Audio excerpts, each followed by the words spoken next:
Yeah, I'll introduce you that way to start, of course. Hi, everybody. Welcome to My Favorite Mistake. I'm Mark Graben. My guest today has a PhD in psychology and a master's in sports psychology.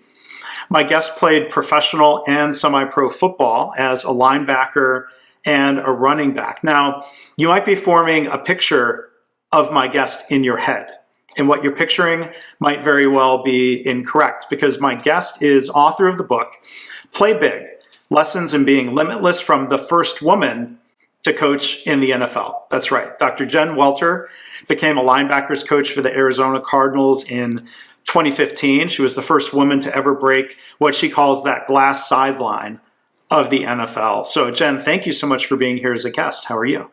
Oh, I'm good. It's great to be here with you.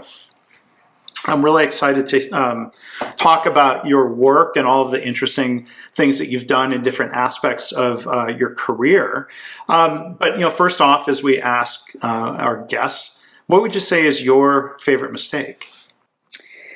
Gosh, there are so many. And I will say, for all of you listening, I think this is something that we in general don't talk enough about. Right? We put together a highlight reel of the lives of so many people, and it all looks really shiny and really pretty. And it's like these picture perfect moments that we, picked out of real life. And that becomes really intimidating for most of the people who look. It's like, oh my gosh, she has clearly never had a bad day. Well, let me tell you all, that's really not the case. And for those people who are known as being strong and known as being successful, one of the mistakes we make is trying to maintain that perfection, which means that you're not open to help. And it also means you're not that approachable to other people that you might be trying to help. So for us athletes who have been taught never to admit fear and never to admit weakness, that's one of those things that we have to work to overcome, and because it helps others. And so, as you say, like my favorite mistake, I could look at so many times in my career, but the time I'm going to go to is when I was with the Arizona Cardinals, and I was so busy with coaching and trying to do a good job, and there was not anyone who really was there to look out for me. It wasn't like I had, an agent and a manager and a publicist and all of these people, or even like a direct mentor to guide me on what to say yes to or what to say no to, or,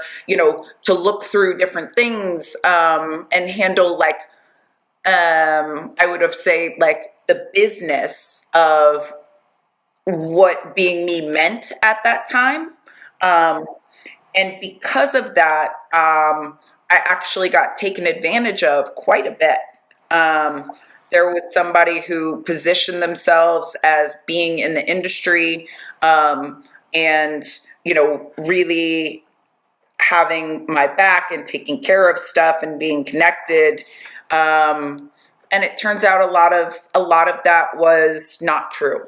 And whether it was finding out later that, I was told I was going somewhere out of the goodness of my heart and showing up, and she was taking money for it, or, responses or deals that didn't go through, or having things like contracts rewritten. And then at the same time, this person was telling me they were doing outreach and teams and doing a lot of things that might have helped me figure out the next phase.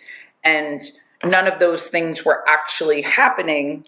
And then when something didn't happen, she would make it seem like it was my fault.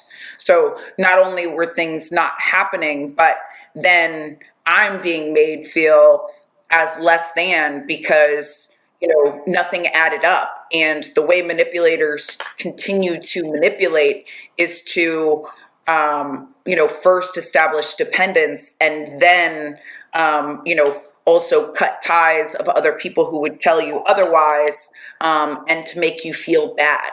And it a really entangled, really tough situation that hurt me at a time when, I should have been a very hot commodity. Wow. So thank you, for sharing that. I'm sure it's not easy to think back to some of those moments, but it was a very big story when you were with the Cardinals. I'm sure you were in demand for interviews and all sorts of possible, marketing connections or what have you. NFL players who are drafted have a program to sort of try to help prepare them for what they're going to be going into. I guess you, for being such a groundbreaker, there wasn't a program to prepare you for the media exposure, and that's going beyond the job that you were trying to do and that you did well, right? Yeah, and the media part was well managed by the Cardinals. The truth is that for me, they did a press conference and they set up the interviews, and there were only a few asks that they let me do during that time. They really did the best that they could to let me focus on just being a coach, right? But in terms of all of the other stuff, or even the demands or people, reaching out, I didn't have anyone who, could help me in that way or filter it in that way. And so, unfortunately, when you don't have people who are schooled in that stuff, then it leaves a door open for people who are just trying to take advantage of a situation. And it's something that we hear about a lot with athletes and celebrities, whether it's contracts being rewritten, money not going the place that it said it could or should. And, I know how not only devastating that situation was, but how hard it was to detangle and to figure out, because your confidence is also affected, right? I'm obviously a smart person, but I was very busy, right? And that's really just what it is. I had such demands to do well in terms of coaching that I just couldn't dig into things or look at them the way I normally would. And I had no support system to help, and no roadmap on how I could do it. And, I find that even in a residual way, there's trauma there, right? Because you got so taken advantage of and so abused in the situation, that then it makes it harder to approach other situations, later on. And so I think it's important that we talk about those things, because, too often we just think there's something wrong with me because, I didn't know any better. And yet, how does anybody know any better if we don't talk about it? Right. And I appreciate you talking about, as you put it, getting past the highlight reel. And, I'll link to this in the show notes. There are impressive highlight reels of Jen playing women's football team and some pretty hard hits, and you think, well, look at the tackling form, and, I heard people describe you as a really tough hitter. There are also plays where you make the wrong read, or as a running back, you slip and fall and fumble. I don't have a highlight reel, but, we think of social media. That's often described as like this really curated, unrealistic view of our lives. And so that's maybe something for everyone to kind of think about. Like, are we portraying our lives online as this inaccessible era of perfection, as you put it? Yeah, think about it. Even the filters that we put, on the pictures, or, the efforts to, restructure our bodies in different ways.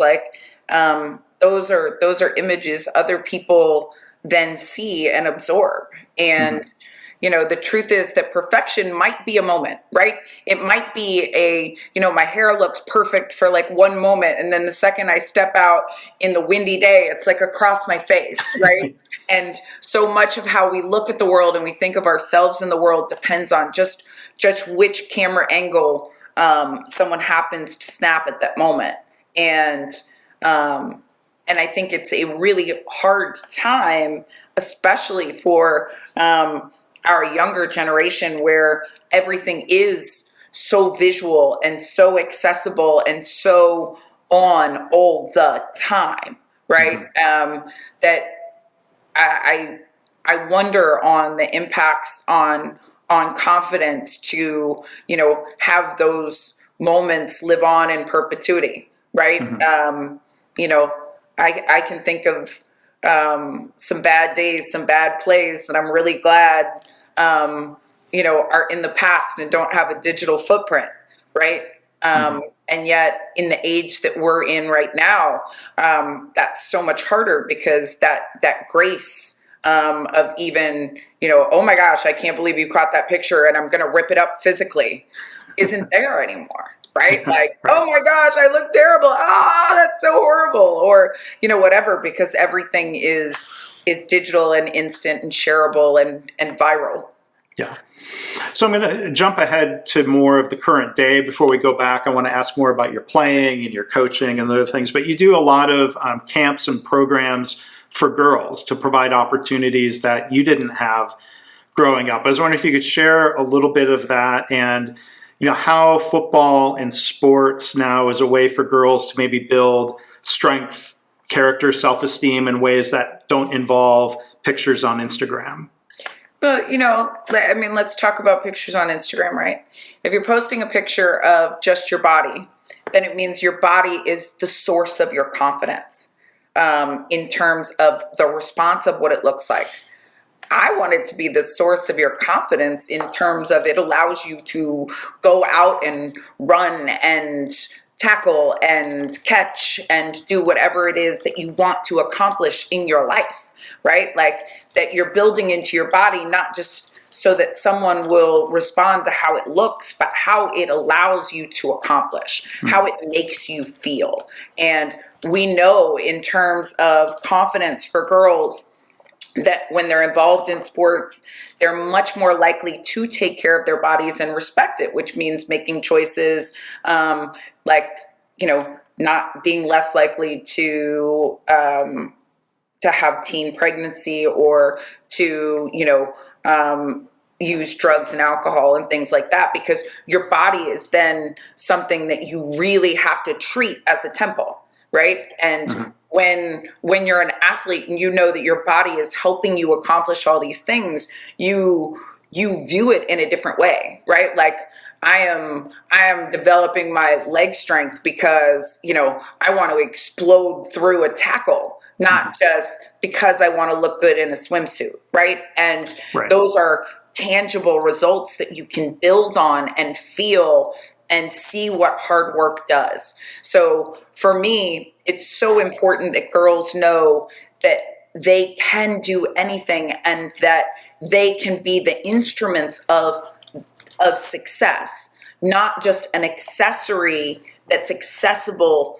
because of someone else's success. Right? I don't want you to be arm candy. I want you to be the candy, right? Like, be the substance, be the story, not just an adjunct. And there's so much that we as girls see and absorb that doesn't put us at the heart of being the heroes of our own story, right? I respect the creative content in the world of, of reality shows, but in so many, it's a reality I don't want to be a part of, right? Like I don't want that to be my reality, and I don't want it to be the aspirational reality of a lot of the girls, right? Like I don't want to be the Real Housewives or the Basketball Wives or the whatever that is. I want it to be, the Real Husbands, right? Like, why don't we showcase them and watch them like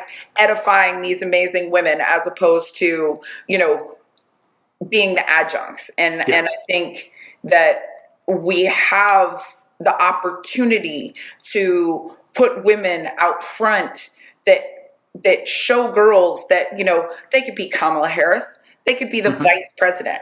Right? Yeah. And that her husband could be the first, the first man. I don't know how. I think they call him the second gentleman, but he's the second first. gentleman, Yes. right? Like I don't know how that is, but it's like why not have those dynamics? And any of them can be great, and any of them can be fine, but we have to struggle to find the examples of the women who are put out front in those roles, as opposed to the ones who are put second. Now, that doesn't mean they're not amazing in and of themselves, but the storyline doesn't often put them first. And I just believe that girls deserve more, and that we can create places and spaces for them in every area of society to say, yeah, I've got rings. I have championship rings, right? Like those are my rings, right? Every ring that I have has been earned. Right. And that doesn't mean that I can't have the other ones, but that was my focus, right? I wanted championship rings. And hey, anybody who's going to put a ring on this finger has to defeat a championship ring to get it. Now that's setting a standard, right? Like he has to know that he can live up to a Super Bowl ring. Like, so, you better step your game up. And I think that girls deserve to have that swag when they look at making choices in their lives for what they want to do and the partners that they want to have do it with them. Yeah. So I want to tell the audience a little bit more about Jen's background. She played for many years in women's football leagues. And as she mentioned, it was championships, plural, right? Yes. Sure. She was an all-star / quote unquote Pro Bowl selection. But then she also played on a men's team, the Texas Revolution of the Indoor Football League. Now, it seems like, coming back to reality TV, that would have been a fascinating reality TV show. There's one about making the Dallas Cowboy cheerleader squad. Boy, it would have been, what would people have seen if there were cameras following you, of setting this example of showing girls, here's Jen accomplishing something that hadn't been done before? Oh my gosh. Yes. And you're right. I have thought about that many times on how, if only there were cameras tracking that. I think you would have seen a lot. I think you would have seen, first, me as a woman coming in, used to being among the best women in the world, right? Just coming off, my most recent was a season where we lost in the championship, but we won a gold medal. So the best of the best, right? And then going into this men's world where I'm not the top dog, right? I am scratching and clawing and fighting to find a place and a space on practice squad. And I'm also the one of one. So to some people, a target, to some people, a champion, right? There were very few people that were neutral about it. I had some friends that thought I was the coolest girl in the face of the planet because I was doing it. And these were like NFL guys. I also had friends who were like, I can't watch. I don't agree. I don't think it belongs in the game, and you're going to get hurt. And like the end of friendships over it. And then I had the amazing women who I had played with who were so excited and so supportive, right? And we all knew I was doing it for all of us, right? Because it could change how people thought about women in football. And then you would see what is probably the most endearing and most surprising was how the guys on my team really went from having a few champions out front to it being us versus the world, right? Like I know there was Clinton Solomon, who was former Chicago Bear, and Solo is one of my dear friends to this day. And a lot of that is because of how he handled that situation. Like he knew, he saw it, right? Like, and he was like, Jen, it's going to be tough on you, right? Physically, mentally. And I need you to let me be your champion. And I remember being like, excuse me, what? Right? Like, I don't even know what that means, right? And he was like, no, he's like, listen, it can't be you versus us. Because if it's that, you'll always have another battle. And it doesn't mean that you won't be able to handle a lot of stuff. He's like, but I don't want you to have to. And he said, so what I'm going to ask is that you be ice cold. No matter what happens, nothing gets to you, right? You handle it, you laugh about it, keep it moving. But if something bothers you, you come tell me and let me handle it, because you're not on your own. You need to be a part of our locker room. And I was like, okay, right? So, I didn't really know what to think yet. I'm not going to say that I was woke enough to be like, oh my gosh, you're the best. Like I didn't know. I don't know you. And so we're in practice one day, and, this is a scene to a movie in my mind, right? Like in the movie of my life on things that I will always cherish. This was one of those days. And it was partially one of those days because I personally was like face planting in the mud. I'm having to work as a running back, picking up blitzing linebackers. We're doing inside run. So that means every play I'm getting hit, whether I'm picking up a blocker or, I am running the ball and getting tackled. Like there's no escape. There's no way out. Like, and it's getting ridiculous, right? Like I'm covered in mud, just when I think I need to set more and, like brace myself, then I get swum over and, probably end up face in the dirt. And the receivers and DBs were over on, they were playing 7-on-7 pretty much. Like, oh, isn't that nice, right? And Solo stops practice. And he says, Coach Dub, I need some one-on-ones right now. And Coach Dubs kind of looked at him and he was like, all right, Solo, do what you got to do. And Solo's like, little mama, don't worry about it. I got this. And I was like, I don't know what you got, but okay. Right. I'm like face like, and apparently there was a cornerback who hated that I was out there. And he says, this is bull. Like she runs my way. I'm going to take her out. Well, that was not happening on Solo's watch. And so he stopped practice. He said, you, cornerback, you want to talk smack to a girl? You are not good enough. I'm getting you cut today, right now. Wow. It's you and me. And so the guy kind of comes up and he lines up off man. And Solo's like, oh, no. You're a big man. You want to talk to a girl? You going to press me. Come on. So he pulls him up to the line of scrimmage. Then he looks at the quarterback and he's like, hey, quarterback, I'm about to run a fade on this guy right here. So called out the route. Happens. He runs. He gets it in the end zone, takes the ball down, puts it in the guy's face, said, still want to talk smack to a girl? Let's go again. And several times the same thing kind of played out. The guy gets cut. And after that day, it was just really different. It wasn't me as the outsider. It was us versus everyone else. And, there were a lot of different moments that happened across that season. But what's so fascinating is we all got to be really close in a situation where everybody thought it would fail. Oh, it's a publicity stunt. It's this, it's that. I'm like, man, I know the definition of a publicity stunt, and I got to get better at it, clearly, because this hurts too much for a publicity stunt, right? Like, why am I taking these hits every day for a season if it's a publicity stunt? I'm working way too hard. But it was the relationships that we formed that actually caught the attention of a new head coach the following season, Wendell Davis, who then sat me down and grilled me on football. And when we finished talking, he said, you have to coach my football team. So, it was one of the most transformative seasons of my life, and something I never set out to do, and would do it a million times over if I had the opportunity. Yeah. So clearly not a mistake from your perspective, spending that season with the men's team. And you weren't just standing on the sideline holding a helmet.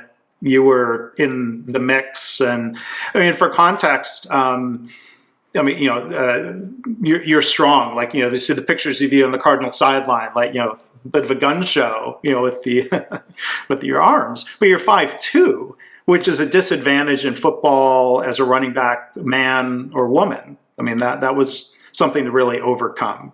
People might be picturing, well, she must be 5'8", 5'9", 5'10". I mean, you've been told, I think it's interesting, as you were growing up, a couple of times, unfortunately, that you were too small. Does that lead, what does that lead to in terms of strength or learning to overcome things? I think, first of all, it motivated me to learn to work out and to lift weights, because I never wanted to be told I wasn't strong enough again. And so I was in the gym at a very young age. But it also was something that was a disadvantage in my mind early in my life. But as a player, once I realized that it was actually an advantage, that's when I became really good. Like we always say, low man or low women wins in football. And so leverage and being able to get underneath somebody is an actual advantage. So it's funny because when I was first playing, I was trying to overcome my height, which means, running tall. And that's a big disadvantage.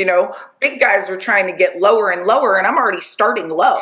So once I realized that was actually an advantage, and I leaned into it and stopped trying to be everything but what I was naturally, and owning that what I was could actually be special, that's when I became really good. So I think it's a great life lesson that, there are certain things you can control. I can't control my height, so I'm not going to put a lot of energy into, gosh, if I was only 6 foot, I can't change that. But strength, I can change, right? That's something that's in my control. And, how I use my height, that's something in my control too. Probably less likely to be able to, for example, dunk a basketball, but that doesn't mean that I couldn't be great in other areas. So channeling the energy into, what I could control, which was, my strength and my speed and my technique. Yeah, I think that is a very transferable lesson and reminder for people. I want to hear a little bit about your time with the Cardinals and how you bridged that gap. Again, going into a new environment as the first woman in an active coaching role with the players. What strengths did you bring? When we talk about leveraging strengths, what did you bring into that role as a coach, and how were you accepted on the field and with the team? First and foremost, definitely a PhD in psychology. And somebody who had a master's in sports psychology. So really being good at sports environments and knowing where I could add value, and what kind of communication would be, well received from the players. Often, very one-on-one, very personal and very interpersonal.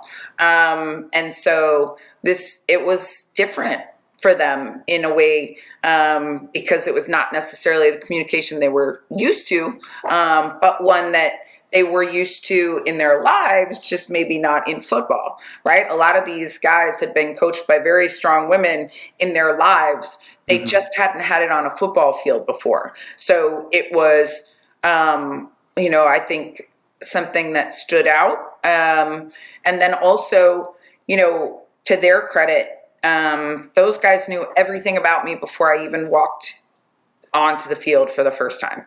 They had watched my game film. They had called their friends. Like, they had dug deep. And to me, that meant, okay, well, we're fine then, right? Like, because as athletes, that's the ultimate sign of respect, right? When you watch somebody's game film, that means you're invested. So they knew about me. They were proud to be a part of history. They knew I had played on the men's team, which to a lot of them was like the standout because they knew I was in it for the right reasons. And then, on top of that, I just made sure when I had the chance to add value, I did. It doesn't mean talking all the time, but kind of being like a little secret weapon, right? Like, hey, next time try this. And when it would work, they would want more. And so I just think that coach-athlete relationships are so special, and so important. And we just really formed bonds that were about being better players and better people in the process. Yeah, that's great. So when you think about, I'm curious, lessons that you help bring to people outside of sports. Like for example, the only time I've ever been on a football field was because I played drums in the marching band. Right, so I wasn't out there with a helmet on and getting hit or hitting. Like a lot of people, I'm a fan of sports, and it's always interesting to think of connections, lessons, inspiration that you see from athletes and coaches. Like when you work as a speaker, what are some of the messages that you bring to, say, people like me who sit in a chair too much? Well, one of the things is to realize, like I always say, what if everything that somebody told you was wrong about you was actually what made you right? Right? There are so many things that we don't fit to somebody else's mold. But then again, are you really trying to fit their mold? Right? If I'm trying to be something that I'm not, then I always feel a little bit off, a little bit wrong, a little too short, a little too female, whatever it is. And yet, if you understand that your unique value proposition is yours and it's special, then you start to lean into it in a way that allows you to be more special. Right? I think authenticity is so important, and the consistency in who you are, how you act, how you move to go from one situation to another. Right? And, in football, we see it very clearly. Right? It doesn't work if everybody looks the same. Right? Mm-hmm.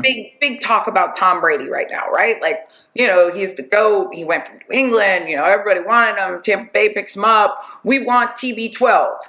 Okay, you're right. Absolutely, he's a great quarterback. He is one of the greats out there. But do you want 11 TB12s? Yeah. I don't. No, he wouldn't be a good left tackle. I cannot think of an offense or a defense that would put 11 TB12s in a situation that we're winning. Yeah. I need very distinct chess pieces to put around TB12 that are all different and special and are together on one shared vision in order for TB12 to do what TB12 does, right? And football is this unique, powerful sport that really does celebrate diversity in how it functions. And so being able to reinforce that, whether it's football or business or in our lives, like that those differences are very special. It's just about matching them up with situations and demands and team structure, and putting those all into a system where they're maximized, right? That's what we're all talking about. You just happen to see it very visually in football. Yeah. And I think there are powerful lessons about authenticity. In the beginning of your book, you talked about that. You told a story your time at the Cardinals of going and getting note cards at the store, that you were going to leave encouraging notes in the locker. How did that play out? How was that received? Did you feel like you were leveraging a strength that you might have been the first coach who had left an encouraging note card in the locker, or how did that play out? It's so interesting because I knew it was what I would have wanted as a player, but I didn't necessarily realize that it was so unheard of.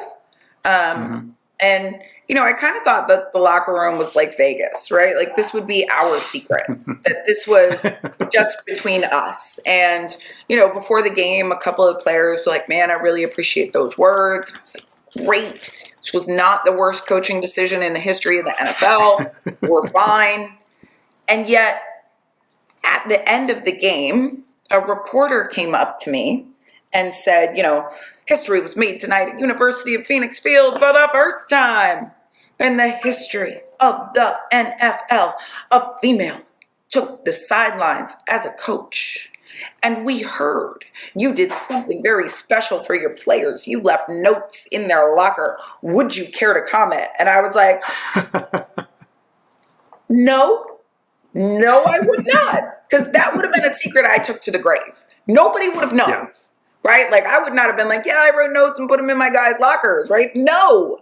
But what came out was that, our huddle caller, Kevin Minter, told the reporter in his entire NFL career, he'd never had a coach care like that. And, to me, that's what it's about. It's not better or worse. It's just what's going to resonate with what people and who you are as a leader. I know how hard we can all be on ourselves. And what I could think of is that, I knew how hard those moments before a game were. And I just wanted the voices in their heads to be mine because I knew what I would tell them. And it turns out that it was something that was very special to them as well. And, I remember talking to Kevin and I'm like, Kev, you kind of sold me out on that. Like, I didn't really expect that to be in the news. And he looked at me and he said, Coach, that was special and they needed to know. And I was like, well, okay then, because that was also his leadership, right? And him as a player in, a linebacker in one of the roughest, toughest sports on the planet to share that was important to him. That is a huge leadership role that he took in admitting that as a man, just like, and maybe even more against the grain was admitting that than me doing it in the first place, right? Because I think as fans, we see players who are the best in the world at what they do. They're strong, they're aggressive, they're confident. We don't get a window into things like self-doubt. And I imagine that's where, as a psychologist and as an athlete who had been in similar shoes, I guess that gave you an appreciation for what could be helpful. That seems like that's a powerful lesson. And empathy is leadership, right? I remember one of the things that struck me from that is, they were, do you think you did that because you were a woman? And I was like, empathy is a leadership trait, period. And why would you discount it because it came from a woman, right? We need more empathy in business, in sports, in society as a whole. And so let's not put it into just a bucket. Let's say that we need a whole lot of empathy and that is a leadership trait, period. No qualifiers necessary. Yeah. So maybe one last question for you. Have you watched the show Ted Lasso? Oh, I think you would enjoy Ted Lasso. It's worth binge watching. Just get Apple TV Plus. You can get a free preview. I'm not trying to sell Apple TV Plus, but Jason Sudeikis, who plays this American football coach who gets hired to coach an English Premier League team, which is of course soccer. But Ted Lasso's character, I think you would appreciate, because this is not just a male-female thing. I think he's very empathetic. He's focused on the players as people. And I won't give spoilers away for you or others, but there's a scene in one of the later episodes involving a note card and a player. That's very powerful, because I think this is a situation where this player had never received a supportive, appreciative note like that. So I think you would like Ted Lasso, because empathy and it's about empathy and leadership. I agree. For sure. There's a different version of that show where a woman could have been hired in from an American football perspective. But I do think, I'm not a movie producer. Somebody in LA should be buying the rights to your story. I agree. One last thing. There's a phrase I've heard you use, and this might be a good point to wrap up on. As a trailblazer and a groundbreaker, there's this idea of being the first means not being the last. Could you share what that means to you?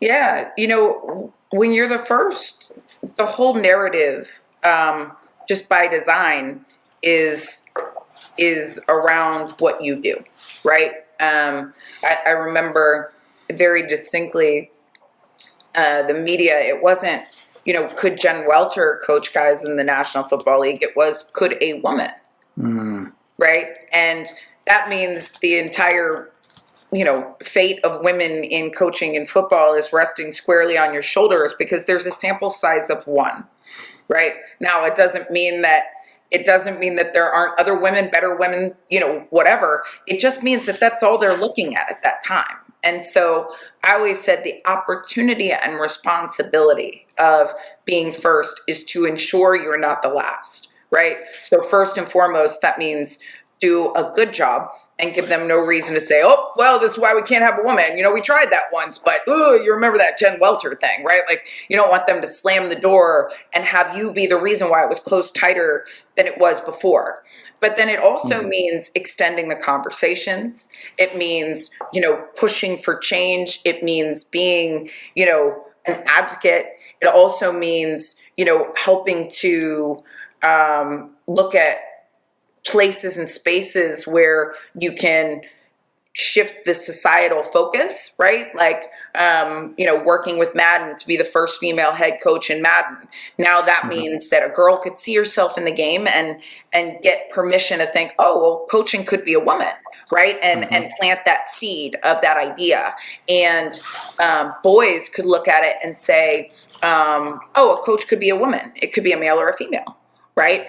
And then in terms of, things like developing girls programs so that there's a feeder system, all of those components feed into what hopefully isn't just an exception to the rule, but changing the rules for future women and future generations of women.